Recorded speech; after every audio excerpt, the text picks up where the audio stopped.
वित्त मंत्री हरीश राव ने कहा है तेलंगाना राज्य देश के लिए मॉडल बन गया है। केंद्र को तेलंगाना की प्रगति न तो देखी जा रही है और न ही सुनी जा रही है, सिवाय इसके कि वे सत ही आलोचना कर रहे हैं। उन्होंने आलोचना की है कि उनका कोई रचनात्मक रवैया नहीं है। उन्होंने आपत्ति व्यक्त करते हुए कहा है, जहां राज्य अपना कर्ज कम कर रहा है वही केंद्र उनका कर्ज बढ़ाते जा रहा है। विधानसभा में बजट पर बहस के मौके पर मंत्री हरीश राव ने ऋणों का स्पष्टीकरण दिया है। बीजेपी विधायक ईटेला राजेंद्र ने कहा, राज्यपाल के अभिभाषण पर चर्चा के दौरान केटीआर और हरीश राव ने पार्टी मीटिंग की तरह काम किया है। उन्होंने कहा, हरीश राव के परिवार में कस्तूरी की सुगंध आती है तो बजट में चमगादड़ जैसी गंध आती है। ईटेला ने आलोचना की कि मंत्री हरीश राव के शब्द सफेद झूठ है, बजट में भी सफेद झूठ है। उन्होंने कहा कि तेलंगाना देश में सबसे ज्यादा कर्ज वाला राज्य बना हुआ है। राज्य के बजट आवंटन और देश में अडानी कंपनियों के मामलों को लेकर सीएलपी नेता भट्टी विक्रमार्का विधानसभा के निशाने साधा। भट्टी ने कहा है कि बजट आवंटन हकीकत से कोसों दूर है। देश में खतरनाक स्थिति बन गई है और भारत केवल मोदी, अमित शाह और अडानी नहीं है। मंत्री सत्यवती राठौड़ ने अपने राजनीतिक लाभ हेतु लोगों को गुमराह करने का आरोप लगाते हुए रेवंत रेड्डी की आलोचना की है। मंत्री ने कहा, प्रगति भवन में गरीबों के कल्याण के लिए कार्यक्रम तैयार किए जाते हैं। इस भवन की तुलना किसे करना उनके राजनीतिक लाभ का प्रमाण है। सत्यवती राठौड़ ने रूबरू के दौरान आलोचना करते हुए कहा, लोग रेवंत रेड्डी की पदयात्रा की रोक किस स्थिति बनेगी। मंत्री सत्यवती राठौड़ ने रेवंत रेड्डी द्वारा दिए गए बयान का विरोध किया है और उन्होंने कहा कि कांग्रेस के विधायक और नेता आज तक यह कहते आए हैं कि वे तेलंगाना के सुपुत्र हैं। उन्होंने कहा कि रेवंत रेड्डी द्वारा की जा रही यात्रा को पदयात्रा कहा जाए या और कुछ, इस बारे में असमंजस की स्थिति है, जहां एक जगह चलना और दूसरी जगह कार में सवार होकर चले जाना इसी पदयात्रा कहेंगे या हाथ से हाथ जोड़ो कहेंगे, यह तो लोग ही तय करेंगे। मंत्री ने कहा, रेवंत रेड्डी द्वारा नया निर्वाचन क्षेत्र कहा जा रहा है। निर्वाचन क्षेत्र में उनकी यात्रा को पदयात्रा तो कहा नहीं जा सकता, साथ ही हाथ से हाथ जोड़ो यात्रा तो बिल्कुल कहा नहीं जा सकता है। उन्होंने आरोप लगाया है कि लोगों के बीच किसी बात को लेकर दूरी पैदा करना और अपने राजनीतिक लाभ के लिए लोगों को गुमराह करना योग्य नहीं है। उनका व्यवहार एक जनप्रतिनिधि की तरह नहीं है। उन्हें अपने पद की गरिमा के बारे में शायद ही मालूम हो। मंत्री एराबेल्ली दयाकर राव ने कहा है, अगर रेवंत रेड्डी किसी पार्टी में है तो उस पार्टी का काम बर्बाद हो जाएगा। उन्होंने आलोचना की है कि वह जिस भी दल में शामिल होंगे वह दल कमजोर हो जाएगा। मंत्री ने कहा है, भले ही वह वर्तमान में कांग्रेस पार्टी में है, उन्होंने शिकायत की है कि उनके साथ पार्टी का कोई कार्यकर्ता नहीं है। उन्होंने आलोचना की है कि कांग्रेस ने अपने पद की गरिमा को भूलकर काम कर रहे रेवंत को पीसीसी प्रमुख का पद देकर गलती की है। बीआरएस एमएलसी ने टीपीसीसी अध्यक्ष रेवंत रेड्डी के खिलाफ कानूनी कार्रवाई की मांग करते हुए डीजीपी से शिकायत की है। बीआरएस एमएलसी पल्ला राजेश्वर रेड्डी, शाबीपुर राजू, एल रमना, डंडी विट्ठल और एग्गे मलेशियम ने डीजीपी अंजनी कुमार से शिकायत की है कि रेवंत रेड्डी ने प्रगति भवन को उड़ाने का मुलुगु जिला केंद्र से अपनी पदयात्रा के दौरान आयोजित सभा में बयान दिया है। एमएलसी पल्ला राजेश्वर रेड्डी ने कहा है कि वह संसद लोकसभा अध्यक्ष से भी रेवंत रेड्डी के खिलाफ कार्रवाई करने की अपील करेगी। उन्होंने कहा कि मुलुगु जिले के विकास कार्यों के बारे में रेवंत ने गलत बात की है। टीपीसीसी प्रमुख रेवंत रेड्डी ने एक बार फिर चेतावनी भरे शब्द में कहा कि प्रगति भवन की दीवारें ढा दी जाएगी। मुलुगु में उनके द्वारा दी गई टिप्पणी को लेकर बीआरएस नेताओं ने उनके खिलाफ डीजीपी से शिकायत की है। इस पर उन्होंने सवाल पूछा है कि प्रगति भवन के कक्ष तक आम लोगों की पहुंच क्यों नहीं है। आरोप लगाया कि प्रगति भवन दल बदलू और कमीशन देने वाले ठेकेदारों का अड्डा बन गया है।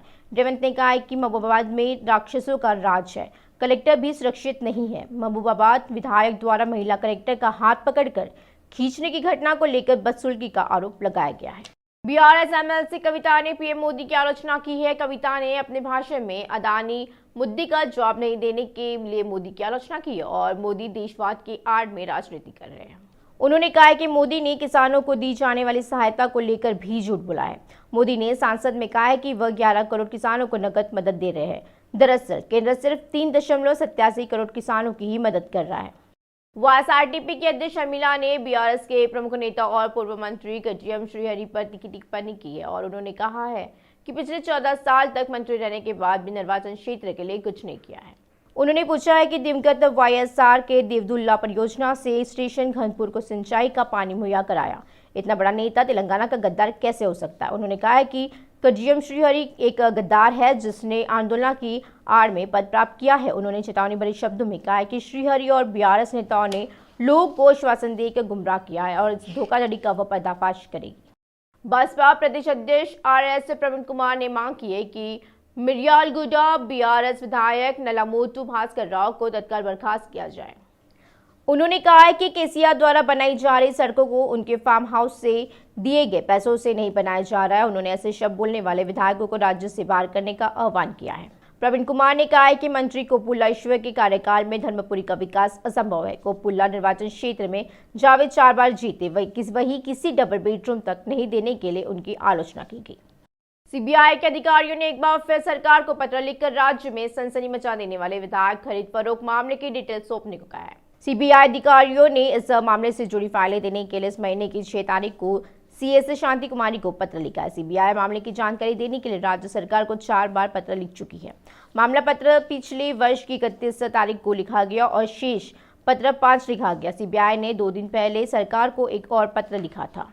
26 अक्टूबर 2022 को हाईकोर्ट ने केस सीबीआई को सौंपने का आदेश दिया है। मामले की जांच कर रही विशेष जांच टीम अदालत ने सीआईटी को खारिज कर दिया और इसे तुरंत सीबीआई को सौंपने का आदेश दिया है। इसमें कहा गया है कि एसआईटी के पास उपलब्ध ब्यौरा और अब तक हुई जांच से जुड़ी हुई जानकारियां सीबीआई को दी जानी चाहिए। जब सरकार ने हाईकोर्ट के फैसले पर रोक लगाने के लिए सुप्रीम कोर्ट का दरवाजा खटखटाया तो निराशा भी हाथ लगी है। सीजेआई की बेंच ने हाईकोर्ट के फैसले पर रोक लगाने से इनकार कर दिया और सीजेआई जस्टिस चंद्रचूड़ से साफ किया है कि अगर मामले में मेरिट है तो हाईकोर्ट का फैसला पलट दिया जाएगा। पीठ ने मामले को फास्ट ट्रैक करने के सरकार के अनुरोध को खारिज कर दिया। अगली सुनवाई इस महीने की 17 तारीख तक के लिए स्थगित कर दी गई है। सुप्रीम कोर्ट ने यथास्थिति का आदेश जारी करने से इनकार किया और एमएलए को प्रलोभन देने वाले केस को सीबीआई को सौंपने हाईकोर्ट के फैसले पर तत्काल रोक लगाने को कहा गया है। हाईकोर्ट के फैसले को चुनौती देने वाली सरकार की ओर से दायर याचिका पर इस महीने की 17 तारीख को सुनवाई होगी। सरकार द्वारा दायर याचिका मुख्य न्यायाधीश न्यायमूर्ति डीवाई चंद्रचूड़ की खंडपीठ के समक्ष उल्लेख किया गया है। सरकार ने हाईकोर्ट द्वारा दिए गए आदेशों पर रोक लगाने और ट्रिब्यूनल से यथास्थिति का आदेश जारी करने अनुरोध किया है। तेलंगाना सरकार की ओर से पेश एडवोकेट सिद्धार्थ लूथरा ने तर्क दिया है कि एक बार जब फाइलें सीबीआई के पास चली जाएगी तो याचिका पर पानी फिर जाएगा। उन्होंने कहा है कि यथास्थिति का आदेश दिया जाए क्योंकि सीबीआई की ओर से पहले से ही दस्तावेज देने का दबाव है। सीजेआई की बेंच जिसने ऐसा करने से इनकार कर दिया ने स्पष्ट कर दिया है कि इस महीने की 17 तारीख को सुनवाई होगी और बताया जाता है कि उस दिन सभी पहलुओं की जांच की जाएगी। मामले में मेरिट है तो यह स्पष्ट किया गया है कि सीबीआई को दिए गए दस्तावेजों को वापस करने का आदेश दिया जाएगा। आईटी मंत्री केटीआर ने तेलंगाना की बेटी त्रिशा को बधाई दी है। उसने भारत को अंडर 19 क्रिकेट महिला विश्व कप जीतने में अहम भूमिका निभाई है। त्रिशा ने अपने पिता गोंगेडी रामीरेड्डी के साथ मंत्री केटीआर से विनम्रता से मुलाकात की और इस मौके पर केटीआर ने त्रिशा की परफॉर्मेंस की तारीफ की और भी ऊंची चोटियों पर चढ़ने की ख्वाहिश है। हाइट के मामले में डिस्क्वालीफाई एससी और कांस्टेबल उम्मीदवारों को लेकर पुलिस भर्ती बोर्ड ने एक अहम ऐलान किया है। हाईकोर्ट के आदेशों के अनुसार यह घोषणा की गई है कि जिन उम्मीदवारों की ऊंचाई 1 सेंटीमीटर से कम है और वे अयोग्य है उनके लिए एक बार फिर ऊंचाई माप परीक्षा आयोजित की जाएगी। भर्ती बोर्ड ने घोषणा की है कि यह परीक्षा हैदराबाद के अंबरपेट में विशेष सशस्त्र रिजर्व सिटी पुलिस लाइन और रंगारेड्डी जिले के कोंडापुर में 8वीं बटालियन के मैदान पर आयोजित की जाएगी। यह स्पष्ट किया है कि जो उम्मीदवार इसके लिए उपस्थित होना चाहते हैं वे 10 फरवरी को सुबह 8 बजे से रात 8 बजे तक वेबसाइट www.tslprb.in पर लॉग इन करें और आवेदन ऑनलाइन जमा करें। बोर्ड ने परीक्षा में बैठने वाले उम्मीदवारों को प्रवेश पत्र के साथ रीमेजरमेंट आवेदन देने की अनुमति देने का निर्णय लिया है, अन्यथा उन्हें परीक्षा देने की अनुमति दी जाएगी। भाजपा किसान मोर्चा के नेताओं ने आरोप लगाया कि राज्य में गुंडा राज चल रहा है। उन्होंने कहा कि केसीआर सरकार किसानों को बुरी तरह से धोखा दे रही है। नेताओं का आरोप है कि बीआरएस नेता धरनी पोर्टल को बंद करने और किसानों की जमीन हड़पने की साजिश रच रहे हैं। इसमें त्रुटि के कारण लाखों अन्नदाताओं का पैसा डूब रहा है। उन्होंने मांग की है कि राज्य सरकार तुरंत रुपए की ऋण माफी की घोषणा करे। इससे पहले विधानसभा का घेराव करने की कोशिश करने वाले भाजपा किसान मोर्चा के नेताओं को पुलिस ने गिरफ्तार कर लिया। घेराव करने आ रहे नेताओं को जगह जगह रोका जा रहा है और पुलिस स्टेशन से ले जाया जा रहा है। किसान मोर्चा के नेताओं ने तय किया है कि जब तक धरनी पोर्टल की खामियां दूर नहीं हो जाती तब तक आंदोलन जारी रहेगा।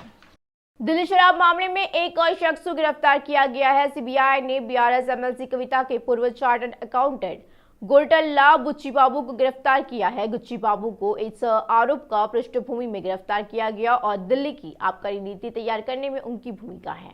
सीबीआई अधिकारियों ने जांच के तहत मंगलवार रात दिल्ली में बुच्ची बाबू से पूछताछ की और अधिकारियों ने कहा कि वे जांच के बाद उन्हें हिरासत में ले रहे हैं। अधिकारियों तौर पर घोषणा की है कि वे बुधवार सुबह उन्हें गिरफ्तार किया है। मेडिकल जांच के बाद बुच्ची बाबू को राउज एवेन्यू कोर्ट में पेश किया जाएगा। दिल्ली शराब घोटाले में प्रवर्तन निदेशक ने एक और गिरफ्तारी की। शराब नीति में बदलाव में एक अहम भूमिका निभाने के आरोप गौतम मल्होत्रा को ईडी ने हिरासत में लिया है। ट्रेनों की टॉप प्रीमियर कैटेगरी में आने वाली वंदे भारत ट्रेन हाल ही में सिकंदराबाद से विशाखापट्टनम तक चलने लगी है और 8.5 घंटे में गंतव्य तक पहुंचती है। इसके तुरंत बाद सिकंदराबाद से तिरुपति, काचीगुडा से बैंगलोर और सिकंदराबाद से पुणे के बीच 3 और वंदे भारत ट्रेनों को मंजूरी दी गई है। लोगों को उम्मीद है कि कोच फैक्ट्री से नई ट्रेनें आते ही उन तीनों ट्रैक को जोड़ दिया जाएगा। और क्या वो ट्रेनें सच में इतनी जल्दी चलती है?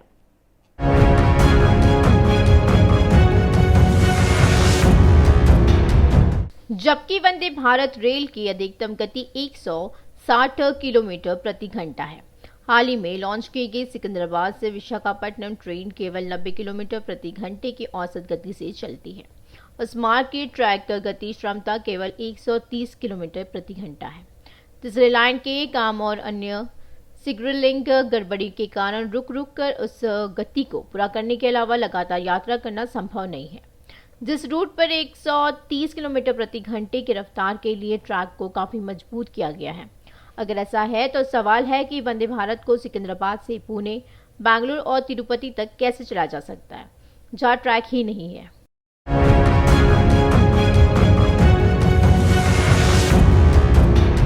सिकंदराबाद से विकाराबाद, वाड़ी, सेडम, सोलापुर होते हुए पुणे, सिकंदराबाद से वाड़ी तक के इस मार्ग पर 130 किलोमीटर की गति को पूरा करने के लिए भी ट्रैक को मजबूत नहीं किया गया है। ऐसी किसी चीज की क्षमता को बढ़ाकर करीब 180 किलोमीटर करने में काफी समय लगता है। शताब्दी ट्रेन उस मार्ग पर 70 किलोमीटर प्रति घंटे की औसत गति से यात्रा कर रही है। इस रूट पर इसकी स्पीड लगभग वंदे भारत जितनी ही होगी।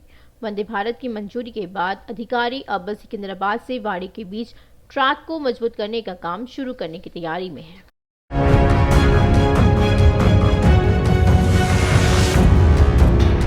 हैदराबाद से तिरुपति जाने के 3 रास्ते हैं। कर्नूल से होकर जाने वाले मार्ग पर रेल पथ को मजबूत करने का कोई कार्य नहीं किया गया है। वाड़ी से रेनीगुंटा तक काम हो भी जाए तो शहर से वाड़ी तक का काम पूरा नहीं हो पाता है, इसलिए वह रूट भी अब तक संभव नहीं हो पा रहा है। गुड्डूरू के रास्ते सिकंदराबाद से कांचीपेट, विजयवाड़ा और गुड्डूरू के बीच 130 किलोमीटर प्रति घंटे की रफ्तार के अनुरूप ट्रैक बदला गया है। इसे गुड्डूरू से तिरुपति तक करना होता है। फिलहाल इस रूट पर कृष्णा एक्सप्रेस चल रही है। वाराणसी की तीनों सड़कों में 130 किलोमीटर की रफ्तार के लिए एक भी सड़क पूरी नहीं हो पाई है।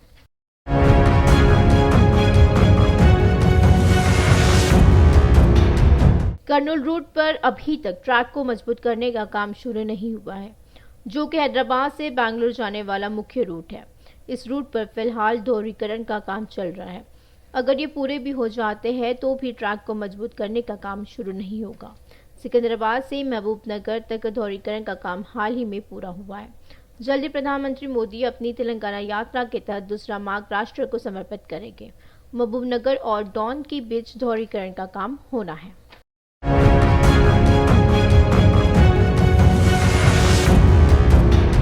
साथ ही गुत्थी और धर्मावरम और डोन के बीच भी कुछ होना बाकी है। यह मार्ग वर्तमान में वंदे भारत के लिए उपयुक्त नहीं है। साथ ही वाड़ी के रास्ते बैंगलोर जाने की संभावना है। यह तभी संभव है कि जब सिकंदराबाद से वाड़ी तक के रूट पर काम पूरा हो जाए। यदि इस मार्ग पर ट्रैक को पहले ही 130 किलोमीटर तक सुधार किया गया होता तो स्वीकृत 3 वंदे भारत ट्रेनों को तुरंत शुरू कर दिया गया होता। अगर आप उससे कम स्पीड तक सफर करना चाहते हैं तो आपको ट्रैक को मजबूत करने का काम पूरा होने का इंतजार करना होगा।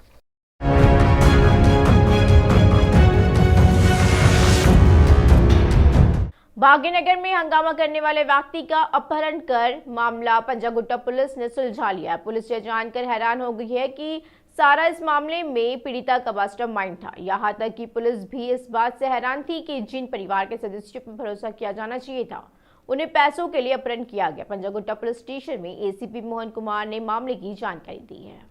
अमीरपेट के मुरली कृष्ण, जो एक विदेशी नौकरी सलाहकार के रूप में काम कर रहे हैं, को एक इनोवा कार में जा रहे 5 लोगों ने रोका था जब वह पिछले महीने की 27 तारीख को लाल बंगला अमीरपेट के पास नीरज पब्लिक स्कूल में अपने बच्चों को छोड़ने जा रहे थे।